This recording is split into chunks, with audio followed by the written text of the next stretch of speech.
আটার সময় ওই বড় লরি 16 চাকায় বাসের মাঝখানে মারি মারা দিয়েছে। আমার বোনে ড্রাইভারের পিছনে আসছিল, বাড়ি গাইয়া মোটামুটি উল্টে গেছে, মাথায় দিতে বাইতে গেছে, হাত ভাঙ্গিয়া রক্ত পুরা, আরো 8-10 জন ইনজুর্ড হয়েছে। এরা মোটামুটি ঠিক আছে। আমার বোন কালকে সন্ধ্যের সময় 9টার সময় মারা গেছে আর কি।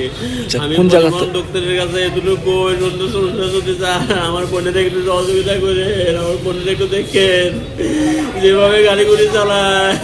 আমার বোনটা গেল কত সুন্দর বোন। কোন জায়গাতে হয়েছে ঘটনাটা? এটা বড়গুড়া তেলিয়াপুর থেকে আইতেছে আর কি। বড়গুড়া উনি কোন খাতে আইতেছিল? হ্যাঁ, কোনখান থেকে? ওই তেলিয়াপুরা দিকে আইতেছিল আর কি। কতজন আহত হয়েছে? আহত তো 8-10 জন এরকম হয়েছে আর কি। আমার বোন একটা সিরিয়াস আর কি। যে মারা গেছে ওনার নাম কি? ওনার নাম হচ্ছে জয়ন্তী সাহা, সারকাটা বাড়ি। বয়স কত? বয়স তো 40। হাজবেন্ডের নাম কি? সুগেন সাহা আর কি। তো ওনার কে কে আছে এমনিতে? ওষুধে এক ছেলে আছে, আর কেউ নাই। ওই ওষুধ দোকানে চাকরি করে, খেলা দেখবো। এখন অব্দি কেউ খোঁজ খবর নিয়েছিনি? ওই বাসের মালিক আইছে, হ্যাঁ, বুঝে সহযোগিতা করবো। আমি পরিবহন দপ্তরের কাছে এতটুকু সহযোগিতা, সিএমের কাছে এতটুকু সহযোগিতা চাই। আমার ব্যাংকার একটু দেয়, ফ্যামিলিটা একটু দেয়।